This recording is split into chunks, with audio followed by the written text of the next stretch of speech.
แก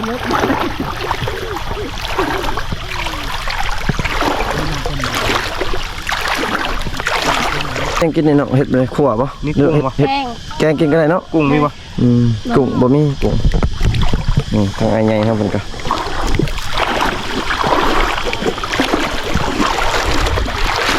กินดิบก็ได้ที่เนาะเป็นได้บรรยากาศที่ถามบ่นั่นบ่สองสาวเพิ่นพาไปสอนเหนี่ยวเลยต้องขาโอ้ยเป็นเกียรติให้หมดทุกคนสอนกับลังพี่น้อง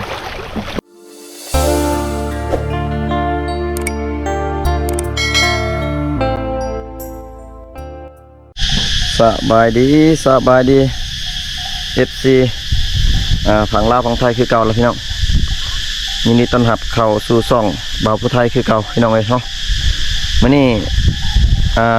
สาวเบลเพิ่นกับน้องๆเพิ่นเนาะแล้วก็เพิ่นสิพาบ่าวผู้ไทยแล้วก็ทีมงานเนาะบ่าวล่าแล้วก็มี FC เพิ่นมานำเนาะเพิ่นน้องเพิ่นสิพาไปซ่อนเหนี่ยวซ่อนปลาพี่น้องซ่อนหอยเนาะพี่น้องไปติดตามรับชมกันว่าสิได้หรือบ่ได้เนาะพี่น้องเนาะไปติดตามกันว่าสิได้หรือมานหรือบ่มานเนาะพี่น้องเนาะโอ้บ่าวไทยก็เว้ากับหน้ากับหลังอยู่พี่น้องเนาะไปติดตามมาชมกันพี่น้องเนาะตอนนี้กำลังสิเดินทางไปพี่น้อง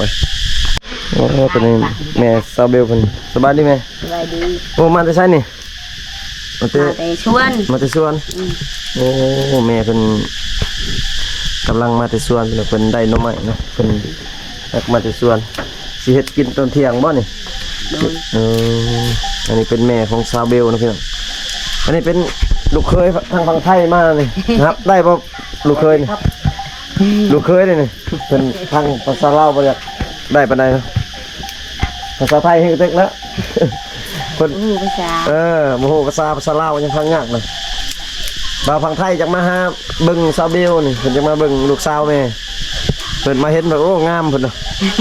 อันนี้ใหม่ข้างในลาวข้างในบุ่นจบเลยพี่น้องแม่เพิ่นมื้อนี้สิขอสาวเบลไปสอนนะมื้อนี้ได้ป่ะได้สิให้สาวเบลไปสอนเหนี่ยวสอนปลามาเรือจูมเป้าแต่กี้พี่น้องสิไปสอนกับน้องเบลก่อนพี่น้องมาอนุญาตจากแม่เพิ่นแล้วเนาะพี่น้องไม่ไล่ออกแต่อันอยู่ให้เนาะมาต่อนี่คือแม่ของเพิ่นเห็นแล้วเด้อพี่น้องเนาะเพิ่นก็คืออาศัยอยู่นำกัน2คนแม่ลูกอีหลีบ่โอ้อยู่จักปีล่ะอยู่2คนน่ะ4 ปีแล้ว4 ปีลูกชายเด้ซะลูกชายบ่อยู่น้ำปูน้ำยาโอ้แล้วคือป้าให้แม่อยู่แต่กับน้อง2คนมีแต่ผู้หญิงอยากอยู่น้ำผู้ย่าเนาะเราติดผู้ย่าเนาะเลยเคยไปอยู่พุ่นมานี่โอ้กระแลมเรียกว่ากระแลมนี่ใช่กระแลมเรียกว่ากระแลมจ้าป่ะจะได้เสื้อเยี่ยวเนี่ยในกระเดิบได้ค่ะมาแต่เล่าโยมเบลเปิดนั่นตอนนี้บ่าวผู้ไทยกับทีมงานนะพี่น้องยังรอท่าสาวเบลกับน้องเพิ่นเนาะกำลังเกี่ยมเครื่องพี่น้องเว้ยตอนนี้อยู่ในเพื่อนไม่เท่าเพิ่นเนาะอยู่บ้านของเพิ่นนี่มีแต่4 หลังคาพี่น้องเว้ยเนาะ4 หลังคาน้องเพิ่นยังอยู่เพิ่นกำลังเกี่ยมเพิ่นว่าสิไปสอนพี่น้องสิเอานี่ล่ะน้องน่ะสวิงไปสอนเนาะเพิ่นสิไปสอนปลาพี่น้องสอนปลาสอนเหนี่ยวสอนหอยพี่น้องภาพบรรยากาศวิวโคตรได้เลยแต่ว่าอากาศร้อนแห้งพี่น้องเว้ยอากาศร้อนแห้งแล้วเนาะบัดนี้แล้วโอ้เอ้ยผู้ใดนี่ น้าสาว น้าสาวบ่ นี่บ่น้าสาวเจ้าโอ้มาพี่ดูหนึ่งละมันอยู่พี่ดูอยู่ผมพี่ดู น้าสาวยังน้อยเนาะ ปาโตคือตาแพงแท้ชื่อจังไดแนะนำชื่อเนี่ย ซื้อน้ ชื่อน่าน ำโดย จักปีน้อง 14 14 ปี โอ้ยอีก2 ปีจะน้อยก็เป็นผู้สาวแล้วเอ้ยเดี๋ยวถามก่อนหน้าตาน้องคือคนผู้ไทยแท้ งามเนาะขาวคือกันเนาะคือกันเลย เป็นคนบรูแท้บ่เป็นคนโต้ยแท้บ่ แท้ ใช่ หน้าตาคืออยากคือผู้ไทยเนาะอ๋อพ่อกับบรูแม่กับบรูบ่ โดย อ๋อแต่หน้าตาเล่าวนี่อยากไปคือแบบผู้ไทยคือคนเล่าวแท้ๆเลยแบบเล่าวลุ่มนะพี่น้องเนาะแต่เล่าวน่ะเป็นคนชนเผ่าเนาะโอ้ยน้าสาวกับหลานนี่อยากซ้ำกันเลยเนาะวันนี้ ปีหน้านี่เราสิได้เป็นผู้สาวแล้ว เรา เป็น แซ ผู้ ง สาว เนาะ แล้ว เราใหญ่กว่าแล้วนี่ ยังเข้าโรงเรียนบ่ โดย เข้าโรงเรียนอยู่ห้องไหนล่ะ ห้องมาสอบ ห้องมสองไปเรียนอยู่ไส จุดซุ่ม จุดชุมตังอะไร โดย อ๋อ อยู่จุดชุม มื้อนี้คือฝากโรงเรียนบ่ โดย อ๋อมื้อนี้นะเพิ่นสิพาไทยบ้านนอกนะไปเบิ่งวิถีชีวิตน้องๆเพิ่นหาอยู่หากินเนาะโอ้ยน้าสาวกับอันไหนน้องสาวบ่ น้าสาวกับ หล้านบ่ กับหลาน เออ น้าสาวกับหลาน เห็นว่าน้อยๆซั่นพี่น่ะเป็นน้าสาวของซาเบลเด้อนี่เป็นหลานเด้อ ต้องเอิ้นตามฮีดเด้อเนาะ เรายิ้มก็งามเนาะไปคนเดินทางไปนำกัน ตอนนี้มัน น้ำทาง น้อง เลย ๆเพิ่นกำลังสิพาไปนะพี่น้องนี่ ออกเดินทางได้ กำลังสิเดินทางไปพี่น้องไปสอนพี่น้องไว้ตอนนี้ก็มาฮอดแคมเซ่แล้วพี่น้องเอ้ยเนาะตอนนี้มาฮอดบอลจุดน้องๆเพิ่นสิลงไปสอนแล้วนะพี่น้องเนาะโอ้น้ำเซ่สุดเลยมันเป็นเซ่พี่น้องเอ้ยนี่น้องๆเพิ่นกำลังสิลงไปนะ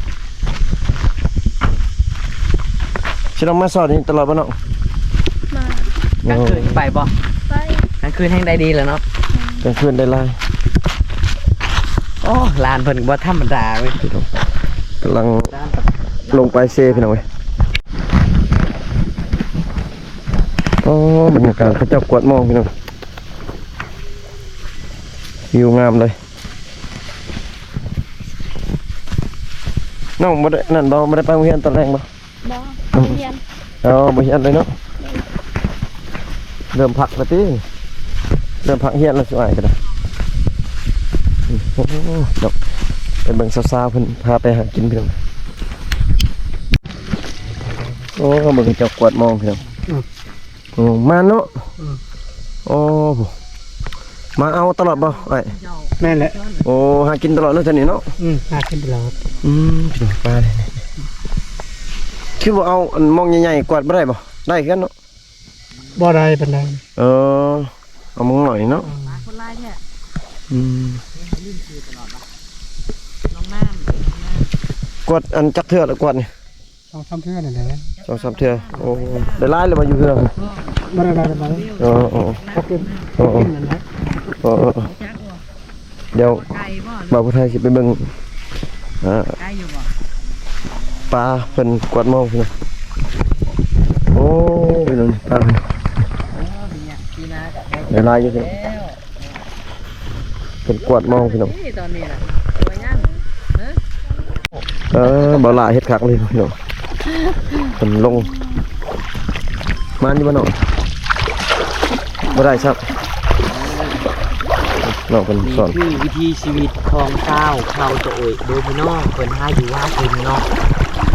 แบบนี้นะพี่น้องน้องเบลนี่ น้องก็มาตลอดบ่น้อง เป็นตัวอย่างแล้ว อืม มาดีแล้วโอ้ภาษาฉันเจ้าเอิ้นว่าหยังก็จังละเสิร์ช ห้อยยังนี่น้องห้อยน้อยๆห้อยยังห้อยบ่ฮู้เลยบ่ฮู้ชื่อมันเนาะโอ้ชื่อ ถ้าเราเอิ้นว่าหยังก็ เนี่ยเหนียวอ่ะ ฮะนี่ล่ะเงี้ยว เหนียว โตยัง เหนียว เหนียว แม่น อ๋อ ตัวเหนียวสังกะเสิร์ตแต่ภาษาน้องว่าสังกะเสิร์ต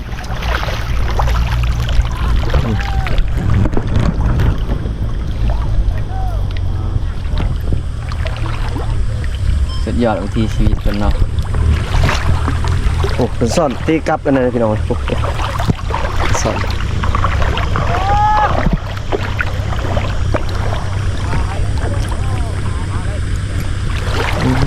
ใช่เนาะโอ้นี่พี่น้องนี่ลายมันอยู่เนาะ อันนี้เพิ่นเป็นยังน้องนิ้วเป็นแล้วน้อง ก็เพิ่นหาวิธีเพิ่นหาแบบนี้นะพี่น้องเอ้ย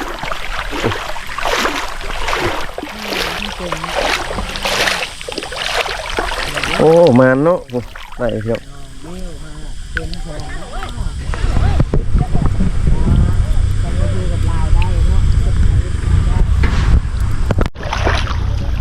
นี่พี่น้องน้องเพิ่นสอนเงียบพี่น้องเอ้ย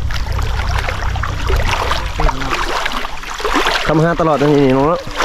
แม่นปะเขามาสอนตลอดปะอืม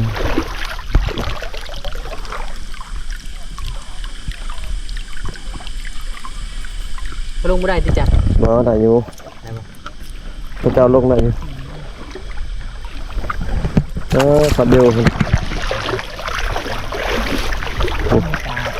คือแล้วน้องนะบ้าน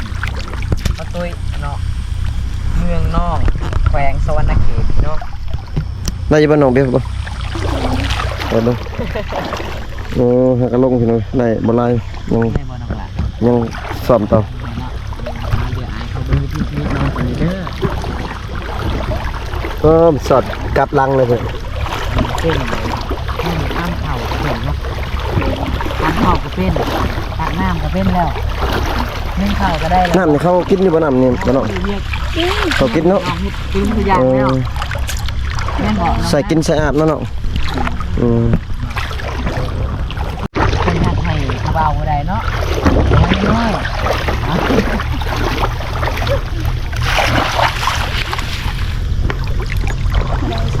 บ่ได้เนาะ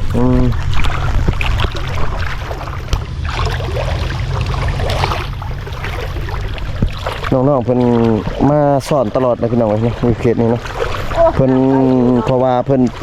เป็นบ่อนหาอยู่หากินของน้องๆเนาะพี่น้องเป็นบ่อนหากินของพี่น้องเด้อพี่น้องอยู่ในเขตหมู่บ้านนี่เนาะ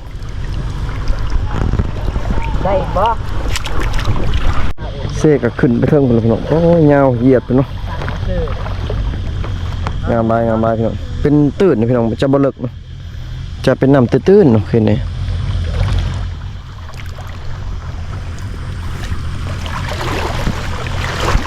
น้องเพิ่นยังสอนอยู่พี่น้อง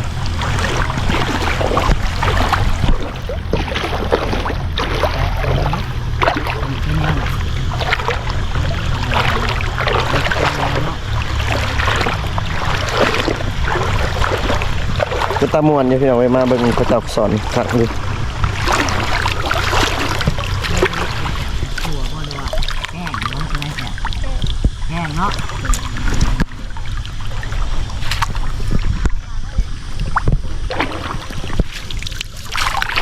ทางลุมก็จะเป็นบักนะพี่น้องบักขามเรือขามรถหนึง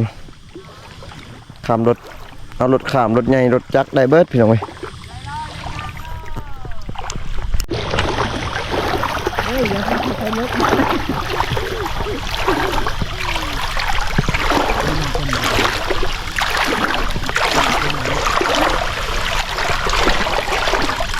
อันใดเฮ็ดยังกินนี่เนาะเฮ็ดไปขั่วบ่ มีกุ้งบ่ เฮ็ด แห้ง แกงกินก็ได้เนาะ กุ้งมีบ่ กุ้งบ่มีกุ้ง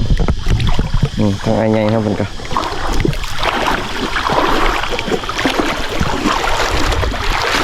กินดิบก็ได้ติเนาะเออ เป็นได้บรรยากาศหรือพูดถามบ่ นั่นบ่สองสาวเพิ่นพาไปสอนเหนี่ยวเนาะ อีก2ขาโอ้ยเป็นเกียรติหมดทุกคน สอนกลับหลังพี่น้องโอ้โหลกระวังตกน้ำได้เอ้ย น้องนัท เลิก เต้นบ่เต้นบ่ สองสาว ร้อย นะ คำฟังคุณได้บ่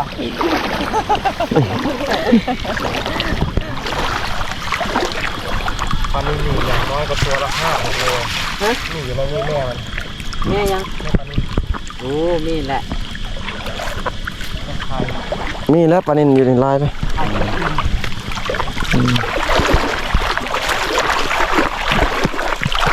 สองสาวมันไปสอน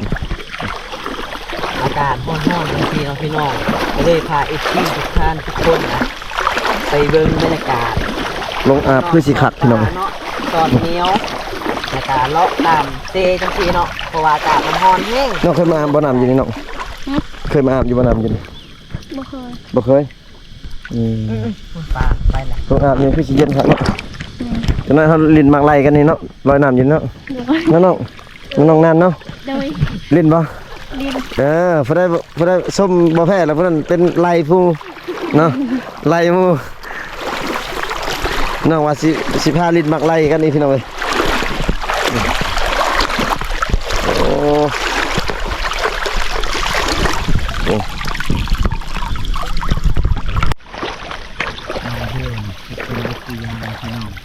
อยู่รถก็มีบ่เหนียวนี่มีบ่ มี แต่ว่าเฮาลงบ่ได้เนาะ โดย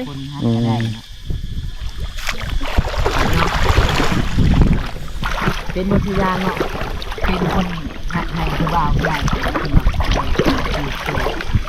เลย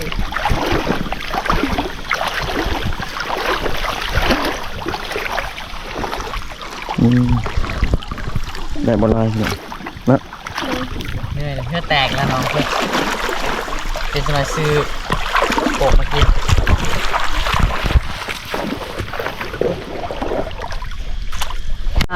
บำน้ำบ่บำน้ำบ่น้ำบ่ตอนนี้น้องๆเพิ่นว่าสิกลับเลยพี่น้องเอ้ยเพราะว่าเพิ่นสอนก็ได้อยู่ได้บ่ลายไปเลยเนาะ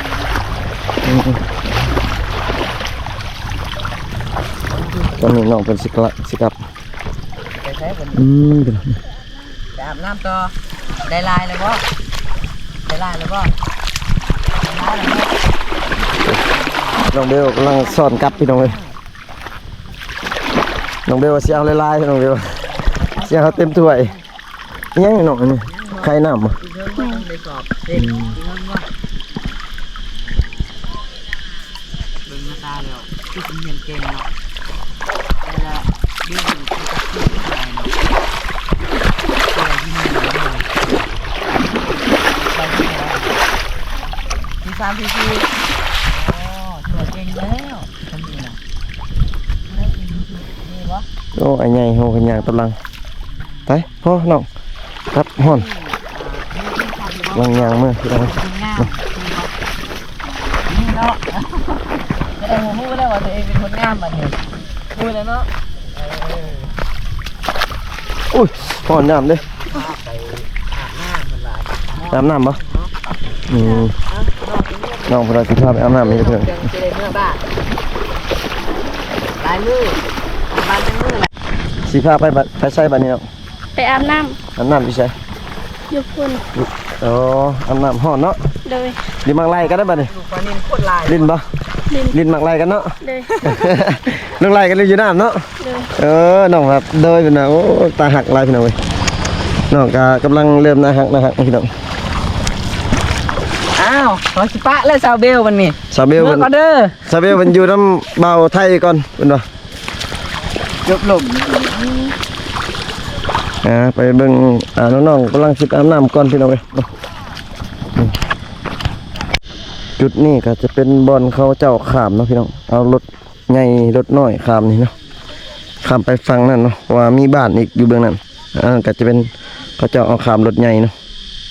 อาจารย์ตัว เป็นแบบ เอา2คนลุย มีเครื่องลายอยู่นี่ มีเครื่องลายบ่ นี่น้องๆเพิ่นว่าสิอาบน้ำก่อนพี่น้องลงอาบน้ำน้องๆเพิ่นว่าร้อนแห้งก่อน อยากอาบน้ำเด้เนาะ สิมักไล่กันก่อนได้จังเมื่อนี่โอ้เบิ่งน้องเพิ่นอาบน้ำก่อนลงบนโตะเลย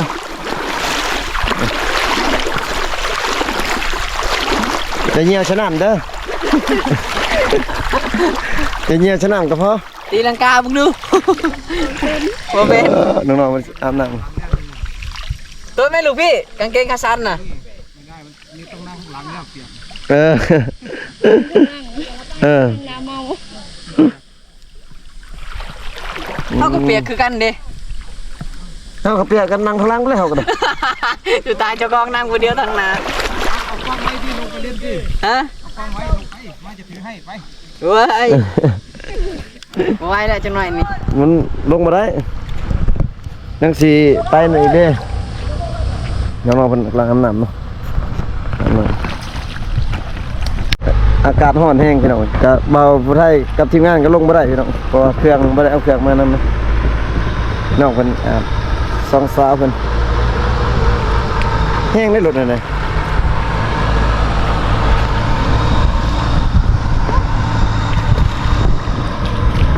อ๋อแกมันเพิ่นจับไปแกมันไป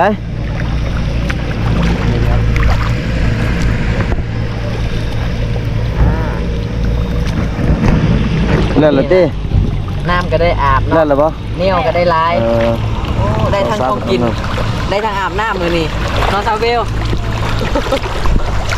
น้ำก็ได้อาบคนก็น่ารักรักยิ้มตลอด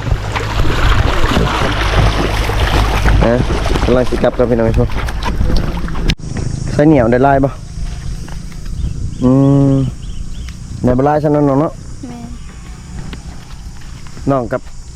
น้าสาวกับอันนี้เนี่ยผู้ใดได้ลายกว่ากันสำคัญเนาะ เดย ได้สำคัญเนาะ เดย พี่น้องเดี๋ยวทีมงานก็สิได้กลับมาพี่น้องเนาะตอนนี้ทีมงานแล้วก็กับน้องๆก็สิได้กลับเพื่อนก่อนพี่น้องเนาะตอนนี้กำลังสิเดินทางกลับพี่น้องนี่น้องๆผมกำลังสิกลับเจอกันคลิปหน้าเด้อพี่น้องเด้อเนาะฝาก FC กดไลค์กดแชร์กดติดตามทั้งช่อง YouTube ของบ่าวผู้ไทยบ้านนาแนลเด้อพี่น้องเด้อเนาะเจอกันคลิปหน้าเนาะสำหรับคลิปนี้บ่าวผู้ไทยก็สิขอปิดคลิปเลยเนาะพี่น้องบ๊ายบายเด้อเนาะ บ๊ายบาย เจอกันคลิปหน้าเด้อพี่น้อง ของไทย บ๊ายบายเด้อเจ้าเด้อ